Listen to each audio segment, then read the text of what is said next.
The sound of shattering glass jolted me awake. I bolted upright, my heart pounding. Hank stirred beside me, his eyes fluttering open. "Amy, what's wrong?" he mumbled, still half asleep. "I heard something break downstairs," I whispered, already swinging my legs over the side of the bed. "I'm gonna check it out." Hank sat up, suddenly alert. "Wait, I'll come with you." We crept down the stairs, the old wood creaking beneath our feet. As we rounded the corner into the living room, I gasped. Hank's father, George, was sprawled on the floor, surrounded by shards of glass from a broken vase. "Dad!" Hank rushed to his side, kneeling beside him. "Dad, can you hear me?" I fumbled for my phone, dialing 911 with shaking fingers. "Yes, we need an ambulance," I said, my voice trembling. "My father-in-law? He's collapsed." The next few hours passed in a blur of sirens, paramedics, and the harsh fluorescent lights of the hospital waiting room. Hank paced back and forth, his face etched with worry. I sat with my hands clasped tightly in my lap, watching the second hand of the clock tick by agonizingly slowly. Finally, a doctor emerged, his expression grave. "Mr. Thompson?" he asked, looking at Hank. Hank nodded, his face pale. "How's my father?" The doctor's words hit us like a physical blow. "I'm sorry, but your father didn't make it. He suffered a massive heart attack. We did everything we could, but—" I stood up, wrapping my arms around Hank as he swayed on his feet. "No," he whispered. "No, this can't be happening." The drive home was silent, the weight of our loss hanging heavy in the air. As we pulled into the driveway, I saw two figures silhouetted in the doorway, Edna, Hank's mother, and Lila, his younger sister. Edna rushed towards us as we got out of the car, her face streaked with tears. "Is it true?" she demanded. "Is George really?" Hank nodded, unable to speak. Edna let out a wail of anguish, collapsing against him. Lila stood frozen on the porch, her eyes wide with shock. As we made our way inside, I couldn't help but notice the state of the house. Dishes were piled high in the sink, clothes strewn across the living room. It was clear that Edna had been struggling to keep up with things, even before this tragedy struck. "What are we going to do?" Lila asked, her voice small and frightened.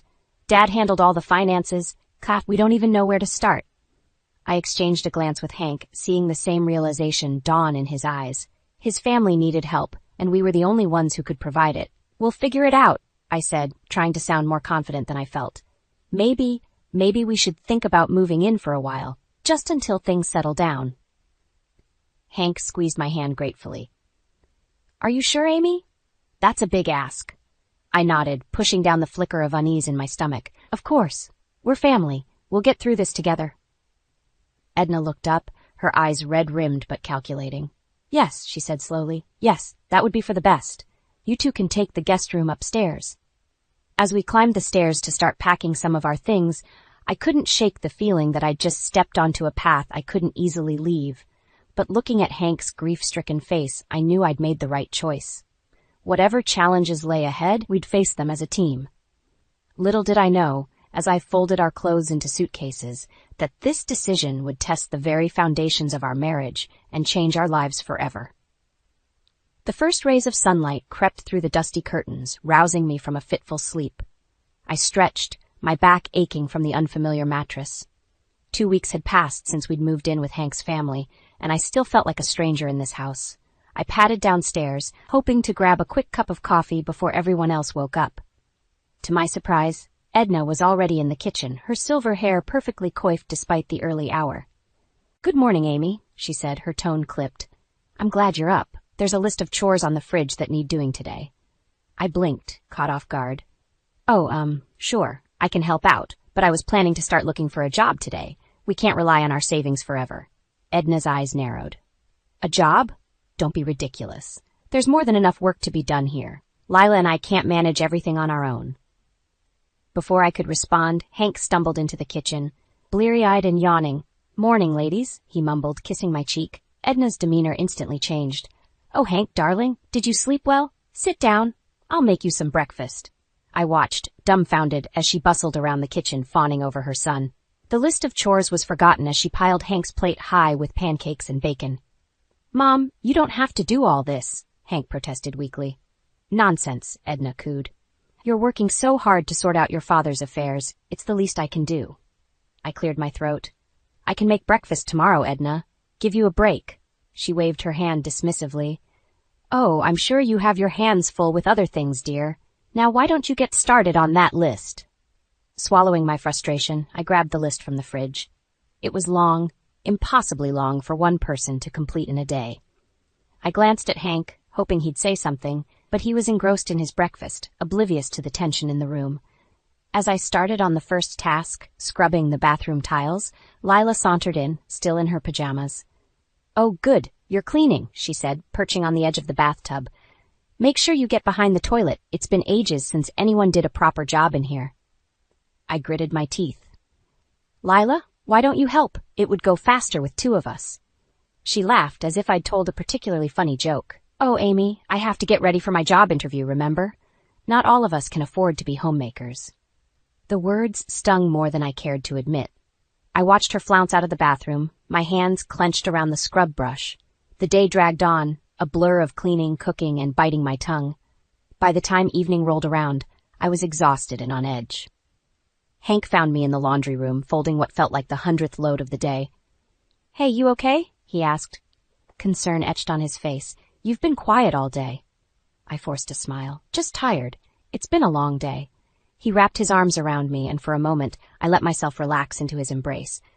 "I know this isn't easy," he murmured, "but it's temporary, I promise. Once we get Dad's estate sorted out, things will get better."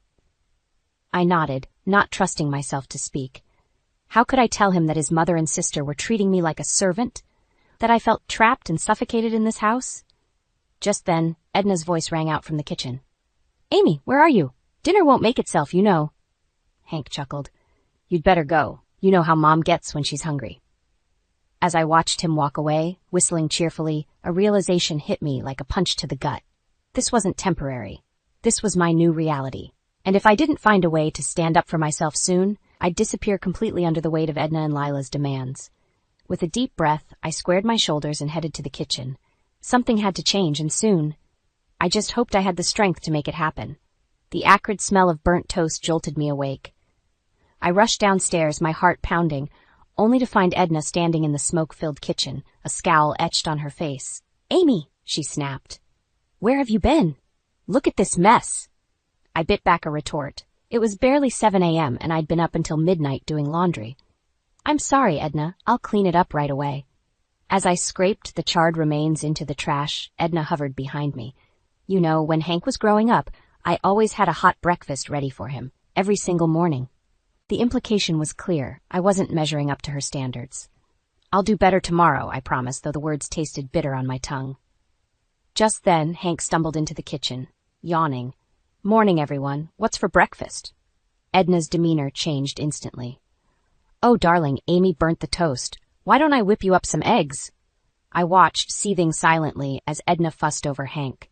He seemed oblivious to the tension, chatting about his plans for the day. As Hank left for work, Edna turned to me, her eyes cold. "The gutters need cleaning.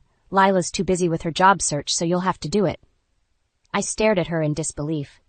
"Edna, I've never cleaned gutters before. It could be dangerous." She waved dismissively. "Nonsense. There's a ladder in the garage. Just be careful not to scratch the siding." Hours later, I found myself perched precariously on the ladder, scooping out handfuls of soggy leaves. My arms ached, and my back screamed in protest. "Amy!" Lila's voice startled me. I nearly lost my balance. "When you're done up there, can you iron my blouse? I have another interview tomorrow." Before I could respond, she disappeared back into the house. I closed my eyes, fighting back tears of frustration. That evening, as Hank and I got ready for bed, I decided to broach the subject. "Honey, don't you think your mom and Lila are being a bit demanding?" Hank looked surprised. "What do you mean?" "They're just trying to keep the house running smoothly." I took a deep breath.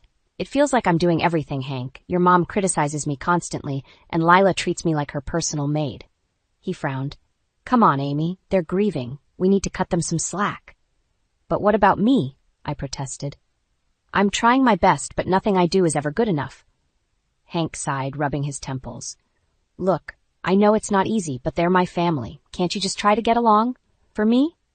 His words hit me like a slap. I turned away, blinking back tears. "Sure, Hank. Whatever you say." The next morning, I found a note from Edna on the kitchen counter. "Amy, we're hosting a memorial luncheon for George this Saturday. I need you to clean the house top to bottom and prepare food for 30 people. Here's the menu." I stared at the extensive list, my heart sinking. How was I supposed to do all this in just 3 days? As I started gathering cleaning supplies, Lila breezed in. "Oh good, you saw Mom's note. Don't forget to pick up my dry cleaning while you're out shopping for ingredients." Something inside me snapped. "Lila, I can't do everything. Why don't you help with the preparations?" She looked at me as if I'd grown a second head. "Me? But I'm still in mourning, Amy. How could you be so insensitive?"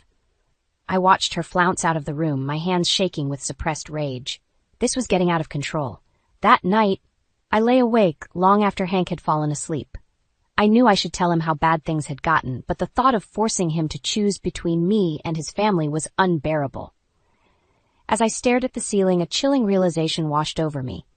If I didn't find a way to stand up for myself soon, I might lose myself completely in this house of emotional manipulation and endless demands. Tomorrow, I decided. Tomorrow, I'd start looking for a job. It was time to reclaim some semblance of independence before it was too late. The aroma of freshly baked bread enveloped me as I stepped into Sweet Delight's bakery. It was my first day back at work, and the familiar scent brought a smile to my face for the first time in weeks. "Amy, welcome back." Marge, the owner, greeted me warmly. "We've missed you around here." I tied on my apron, feeling a sense of purpose I hadn't experienced since moving in with Hank's family. "Thanks, Marge, it's good to be back." As I kneaded dough and decorated cakes, the tension that had become a constant companion slowly melted away. Here, I wasn't just Hank's wife or Edna's daughter-in-law. I was Amy, the talented baker who could make buttercream roses bloom with a flick of her wrist. When I returned home that evening, the house was eerily quiet. I found Edna in the living room, her lips pressed into a thin line. "Where have you been?" she demanded. "The laundry's piled up, and we had to order takeout for dinner." I took a deep breath, steeling myself. "I went back to work at the bakery, Edna. I told you I was planning to look for a job." Her eyes narrowed. "A job? But who's going to take care of the house? Lila and I can't do everything ourselves." "I'm still happy to help out," I said, trying to keep my voice steady. "But we need the extra income, and honestly, I need something for myself." Edna's face darkened. "I see. So you're putting your selfish desires above the needs of this family. I'm sure Hank will be thrilled to hear that." Before I could respond, Hank walked in. "Hear what?" he asked, looking between us. Edna's demeanor changed instantly. "Oh, Hank, darling, Amy's decided to abandon us and go back to work. Can you believe it?" Hank's brow furrowed. "Is that true, Amy?" I felt a flicker of hope. Maybe now he'd see how unreasonable his mother was being. "Yes, I started back at the bakery today. I thought it would be good for us financially." To my dismay, Hank's frown deepened. "But who's going to take care of things here? Mom and Lila need help, Amy. You know that." My heart sank. "I can still help out, Hank. It's just part-time for now." He shook his head. "I don't know. Maybe this isn't the right time. We should be focused on family right now." I watched in disbelief as he walked away, effectively ending the conversation. Edna shot me a triumphant look before following him. The next few weeks were a blur of early mornings at the bakery and late nights catching up on housework. Edna and Lila's demands seemed to multiply, and Hank remained oblivious to my growing exhaustion. One evening, as I scrubbed the kitchen floor, I overheard a conversation that made my blood run cold. "I don't know why Hank married her," Edna's voice drifted from the living room. "She's so selfish, putting her silly job before family." "I know, Mom," Lila agreed. "And did you see how she botched the laundry yesterday? My favorite blouse is ruined." "We need to do something," Edna said, her voice low and determined. "For Hank's sake, he deserves better than this." I sat back on my heels, my heart pounding. They were actively plotting against me. And Hank, would he believe them over me? Just then, my phone buzzed with a text from Marge. "Amy, I need you to open the bakery tomorrow. Early delivery coming in. Can you be here by 4 a.m.? I stared at the message, torn. If I went in early, I'd miss making Hank's breakfast. Edna would surely use that against me. But if I didn't go, I'd be letting Marge down and potentially jeopardizing my job. As I stood there, mop in hand, I realized I was at a crossroads. I could either continue trying to please everyone and slowly lose myself in the process, or I could take a stand and fight for my own happiness. With shaking hands, I typed out a response to Marge, "I'll be there." Then, taking a deep breath, I walked into the living room to face Edna and Lila. It was time to set some boundaries, no matter the consequences. The alarm blared at 3:30 a.m., jolting me awake. I slipped out of bed, careful not to wake Hank, and crept downstairs. As I reached for my car keys, the kitchen light flicked on. "And where do you think you're going?" Edna's voice was cold as ice. I steeled myself. To work, Edna. I told you I have an early shift today. Her eyes narrowed. Abandoning your family again, I see. Hank will be so disappointed. I bit back a retort and left, her words echoing in my head as I drove to the bakery. Hours later, covered in flour and exhausted, I returned home to chaos. Hank was pacing the living room, looking frantic. Amy, where have you been? I've been calling for hours. Before I could explain, Edna swooped in. Oh, Hank, I told you she doesn't care about us anymore, off gallivanting while we're dealing with a crisis. My heart dropped. What crisis? What's happened? Hank ran a hand through his hair. It's Lila. She's in the hospital. She fell down the stairs this morning. Guilt washed over me. If I'd been here, I'm so sorry, I whispered. Is she okay? No thanks to you, Edna snapped. If you'd been here to help her down the stairs like you're supposed to, this never would have happened. I stared at her, incredulous. Help her down the stairs? Lila's a grown woman, not an invalid. Hank held up his hands. Enough. We need to get to the hospital. Amy, are you coming or not? The drive to the hospital was tense. When we arrived, we found Lila in a hospital bed, her arm in a cast but otherwise looking fine. Oh, Amy, she said, her voice dripping with false sweetness. If only you'd been there to help me. I called out, but of course you were gone. I felt Hank stiffen beside me. You called out? Why didn't you tell me that before, Lila? She batted her eyelashes. I didn't want to worry you, big brother. I know how stressed you've been lately. As Hank fussed over Lila, Edna cornered me in the hallway. I hope you're satisfied, she hissed. Your selfishness nearly cost Lila her life. Something in me snapped. That's enough, Edna. We both know Lila's faking the severity of her fall. This manipulation has to stop. Edna's face turned purple with rage. How dare you, after everything we've done for you? Our raised voices drew Hank's attention. He emerged from Lila's room, looking confused. What's going on out here? I took a deep breath. It was now or never. Hank, we need to talk, in private. We found an empty waiting room. I poured out everything, the constant criticism, the unreasonable demands, the emotional manipulation. Hank listened, his face growing more troubled with each word. Why didn't you tell me sooner? He asked softly. I didn't want to put you in the middle, I admitted. I know how much your family means to you. Hank was quiet for a long moment. Then he stood, determination in his eyes. This ends now. I'm going to talk to Mom and Lila. Hope bloomed in my chest as I watched him stride towards Lila's room. But as he opened the door, I heard Edna's voice, thick with tears. Oh, Hank, thank goodness you're here. Amy, she said such horrible things, accusing poor Lila of lying about her fall. How could she be so cruel? I froze, realizing too late the trap I'd walked into. Hank turned to me, his eyes filled with disappointment and anger. Is this true, Amy? Did you really accuse my injured sister of lying? In that moment, I saw my marriage balanced on a knife's edge. I could backpedal, try to smooth things over, or I could stand my ground and fight for the truth, even if it meant losing everything. Taking a deep breath, I made my choice. Yes, Hank, I did, and I'll tell you why. I stood in the hospital hallway, my heart pounding as Hank's eyes bored into mine. The moment of truth had arrived, and I knew there was no going back. Hank, I began, my voice surprisingly steady, I need you to listen to me. Really listen. What's been happening in that house isn't right, and it's tearing us apart. His brow furrowed, but he nodded for me to continue. I took a deep breath and laid it all out. The constant criticism, the unreasonable demands, the emotional manipulation. With each word, I saw the confusion in Hank's eyes slowly turn to disbelief, then to anger. That's not possible, he stammered. Mom and Lila wouldn't do that. Just then, Edna's shrill voice cut through the air. Hank, come quick, Lila's in pain. We rushed back to Lila's room, where she lay dramatically clutching her side. Oh, Amy, she whimpered. If only you'd been there to help me this morning. The doctor says I might have internal bleeding. I felt the blood drain from my face. This was a new low, even for Lila.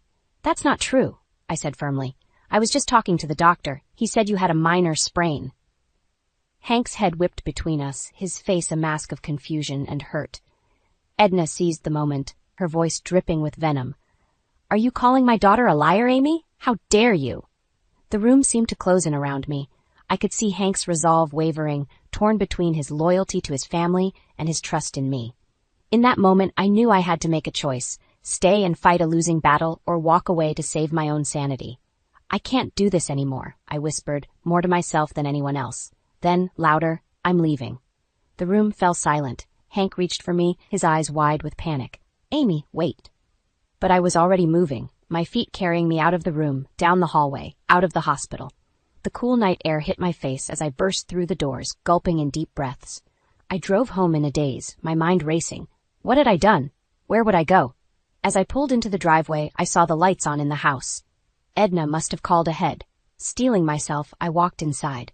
Lila was there, her arm miraculously healed enough to fold laundry. Edna stood in the kitchen, a look of smug satisfaction on her face. Well, she said. Look who decided to grace us with her presence. I ignored her, heading straight for the stairs. In our bedroom, I began throwing clothes into a suitcase, my hands shaking. Amy? Hank's voice came from the doorway. What are you doing? I turned to face him, tears streaming down my face. I'm sorry, Hank. I can't live like this anymore. I love you, but I can't stay in this house another minute. His face crumpled. Please, Amy. We can work this out. I'll talk to Mom and Lila, I promise. But I could see the doubt in his eyes. He still didn't fully believe me, still couldn't see the truth about his family. I need some time, I said, zipping up my suitcase.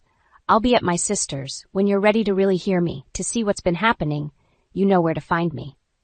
As I walked down the stairs, suitcase in hand, Edna and Lila watched with matching expressions of triumph. But I held my head high, refusing to give them the satisfaction of seeing me break. At the front door, I paused, looking back at Hank. He stood frozen at the top of the stairs, torn between following me and staying with his family. I love you, I said softly, but I love myself too, and I won't let anyone destroy that, not even for you. With those words, I walked out into the night, leaving behind the house that had become my prison. As I drove away, I felt a mix of terror and exhilaration. I had no idea what the future held, but for the first time in months, I felt like I could breathe again. The ball was in Hank's court now. Would he finally see the truth? Or had I just lost everything I held dear? 3 days had passed since I'd left Hank and his family. I sat in my sister's guest room, staring at my silent phone, willing it to ring.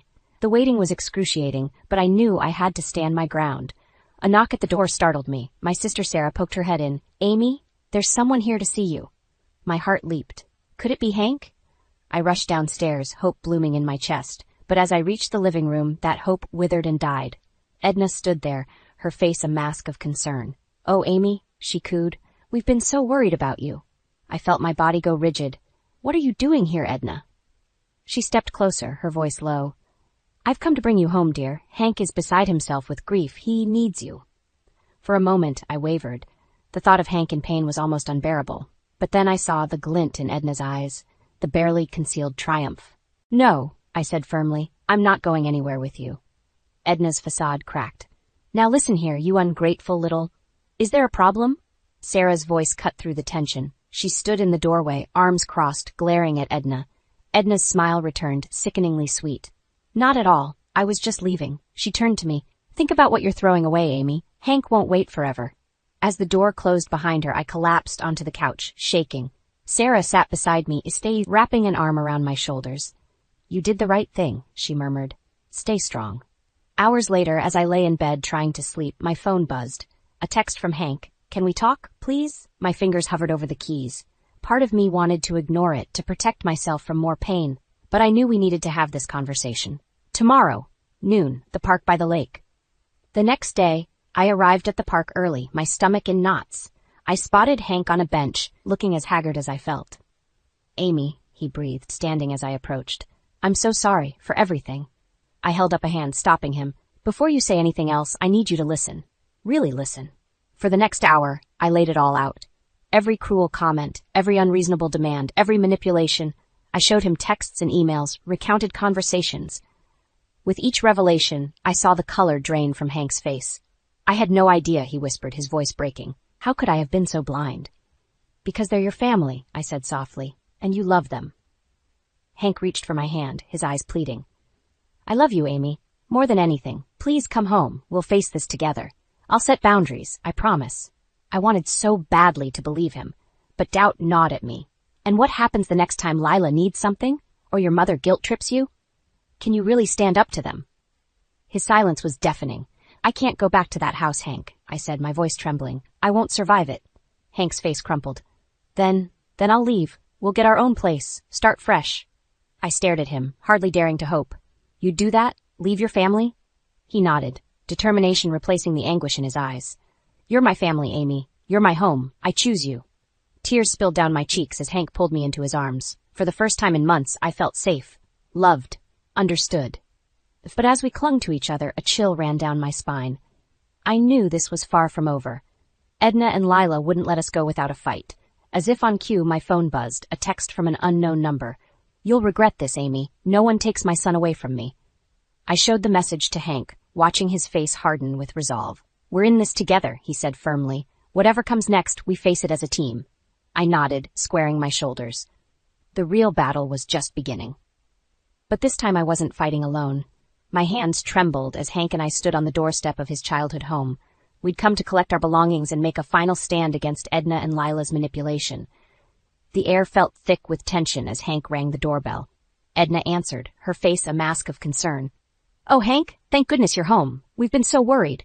Her eyes narrowed when she saw me. "Amy, I see you've brought her back." Hank's voice was firm. "Mom, we need to talk. All of us." We followed Edna into the living room where Lila sat, her arm miraculously healed. The sight of her smug smile made my blood boil. "What's this about?" Edna demanded, her saccharine tone evaporating. Hank took a deep breath. "Amy and I are leaving, for good. We're getting our own place." The room fell silent. Then Edna laughed, a harsh, brittle sound. "Don't be ridiculous, Hank. This is your home. Your family needs you." "No, Mom," Hank said, his voice steady. "What I need is to be with my wife, away from the manipulation and abuse." Lila gasped dramatically. "Abuse? How dare you, after everything we've done for you both?" I couldn't stay silent any longer. "Everything you've done? You mean like treating me like a servant? Constantly criticizing and belittling me? Faking injuries to guilt-trip us?" Edna's face contorted with rage.